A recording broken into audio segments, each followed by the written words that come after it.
Hello friend, study with वीएवी में आपका स्वागत है। जैसा कि आप जानते हैं कि हमारे इस चैनल पर बीसीए, बीकॉम और बीबीए के फर्स्ट सेमेस्टर के जितने भी सब्जेक्ट हैं उनके टॉपिक को डिटेल में कवर कराया जाता है।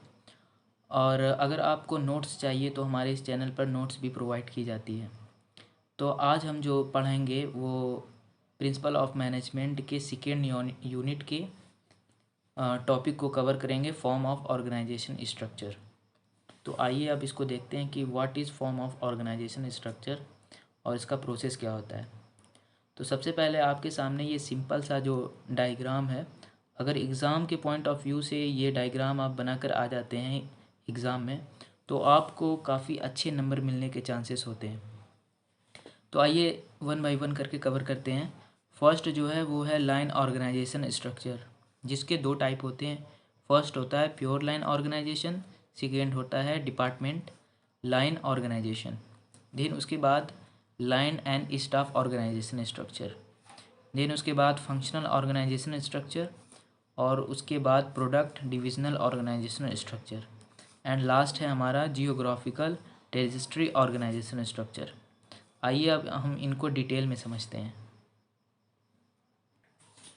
तो basically form of organisation structure है वो क्या होता है। Organisational structure is the certain of the process of organising and it refers to the system of job, position, the role assigned to them, and the authority relationship among the various position.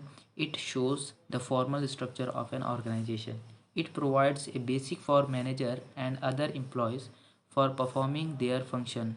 It also facilitates workflow in the organization. Basically जो form of organisation structure होता है ना, अगर किसी भी organisation या companies का organisation structure मजबूत होता है ना, तो ऑर्गेनाइजिंग को समझने में, ऑर्गेनाइजिंग को करने में आसानी होती है। तो ऑर्गेनाइजेशनल स्ट्रक्चर बेसिकली आप इस तरीके से समझ सकते हैं कि कोई एक सीईओ है जिसके अंडर में दो डिपार्टमेंट आते हैं, एक होता है प्रोडक्शन डिपार्टमेंट और दूसरा एक सेल्स डिपार्टमेंट। अब सेल्स डिपार्टमेंट के अंदर भी कुछ लोग आते हैं लाइक डैट सेल्समैन वर्कर्स जो होते हैं, और प्रोडक्शन डिपार्टमेंट के अंदर भी कुछ लोग आते हैं जैसे एम्प्लॉयर और वर्कर्स सेल्समैन।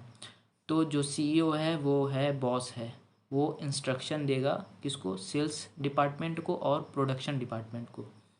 और जो प्रोडक्शन डिपार्टमेंट है जिसको डिपार्टमेंटल ऑफ हेड कहते हैं, मिडल मैनेजमेंट, वो किसको इंस्ट्रक्शन देगा, वो देगा अपने वर्कर्स को। तो बेसिकली ये जो हायरार्ची होती है ना, इसी को हम कहते हैं ऑर्गेनाइजेशनल स्ट्रक्चर। और ये जिस भी ऑर्गेनाइजेशन का ये ऑर्गेनाइजेशनल स्ट्रक्चर मजबूत होता है तो उसमें ऑर्गेनाइजिंग करने में बड़ी आसानी होती है। तो सेकेंड जो है हमारा वो है लाइन ऑर्गेनाइजेशन स्ट्रक्चर। इसमें क्या होता है, it is also known as scalar military और वर्टिकल ऑर्गेनाइजेशन एंड पेस्पे is the oldest form. This concept hold that in any organization or hierarchy derived from a scalar process, this must be a single head who commands it. Line organization can be designed in two way.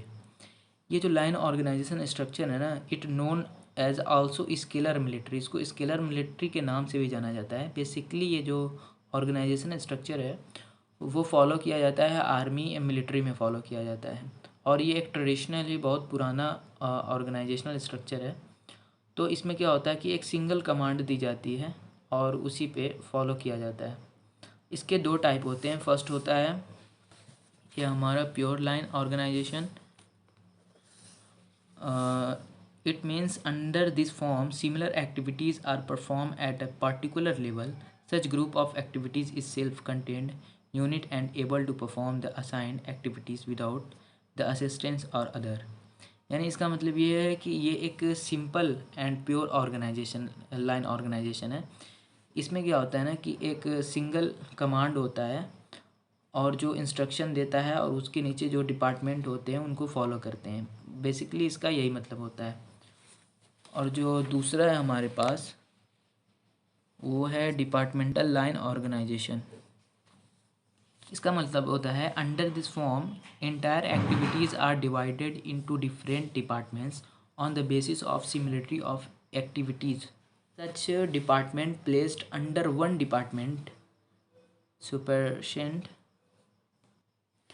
Such departmental placed under one departmental superintendent. All persons in the department are subject to control by the departmental head. इसमें क्या होता है ना कि कोई भी एक company है या ऑर्गेनाइजेशन है, उसके जो डिफरेंट टाइप ऑफ प्रोडक्ट्स होते हैं उनके अलग अलग डिपार्टमेंट होते हैं। तो बेसिकली इसका यही मतलब होता है कि डिफरेंट टाइप ऑफ डिपार्टमेंट होता है। जैसे लाइक डैट एक शैम्पू की कंपनी टाटा है, तो एक उसका मोटर व्हीकल का अलग डिपार्टमेंट है और इलेक्ट्रिसिटी का अलग है। तो basically different type of department जो होते हैं उन्हीं को कहा जाता है डिपार्टमेंटल ऑफ ऑर्गेनाइजेशनल। देन उसके बाद हमारा है line and staff organisational structure. It refers to a pattern in which staff specialist advice line managers to perform their duties when work of executive increase. It perform requires the services of a specialist which he himself can't provide because of his limited capabilities on their fronts. Such advice is provided to line managers by staff personnel who are generally specialists in their fields. Basically इसमें क्या होता है ना कि line organisation structure तो आप लोगों ने पढ़ लिया है। जो स्टाफ होता है ना उसमें एक स्पेशलाइज्ड एडवाइज़र होता है जो कि लाइन मैनेजर जो होता है इसके अंदर उसको एडवाइस देता रहता है जिससे कि वो कोई भी एरर ना कर सके। तो बेसिकली ये स्पेशलिस्ट होता है, एडवाइज़र होता है जो कि हर काम को बताने का तरीका बताता है, करने का तरीका बताता है। उसके बाद हमारा जो है functional organisation structure. Basically functional organisation structure जो है ना वो एक combination of line and staff organisation structure में जो एडवांटेज है ना उनको देखकर F.W. टेलर ने एक नया ऑर्गेनाइजेशनल स्ट्रक्चर बनाया जिसका नाम है फंक्शनल ऑर्गेनाइजेशनल स्ट्रक्चर। ये जो एक स्ट्रक्चर है वो फ्रेडरिक विंसलो टेलर द्वारा दिया गया है। इसका मतलब ये है ना कि किसी भी चीज़ को किस तरीके से करना है इन अ वे वो फंक्शनल ऑर्गेनाइजेशनल स्ट्रक्चर में बताता है। एंड लास्ट हमारा जो है product and divisional based structure. Product based structure is followed by Gantt organization having multiple product lines under this. Each major product or product line is organized as a separate division. इसका मतलब basically ये होता है ना कि divisional based, यानी कि अगर कोई एक कंपनी है या कोई ऑर्गेनाइजेशन है वो एक कंपनी है पर डिफरेंट टाइप ऑफ प्रोडक्ट जब बनाती है तो उसे ही product and divisional based structure कहते हैं। तो आई होप आपको ये वीडियो पसंद आई होगी, और अगर इसमें कोई चीज़ ना समझ में आई हो तो आप कमेंट करके हमें बता सकते हैं। अगर आपको प्रिंसिपल ऑफ मैनेजमेंट में कोई भी टॉपिक नहीं समझ में आ रहा है तो आप कमेंट करके पूछ सकते हैं। Thank you.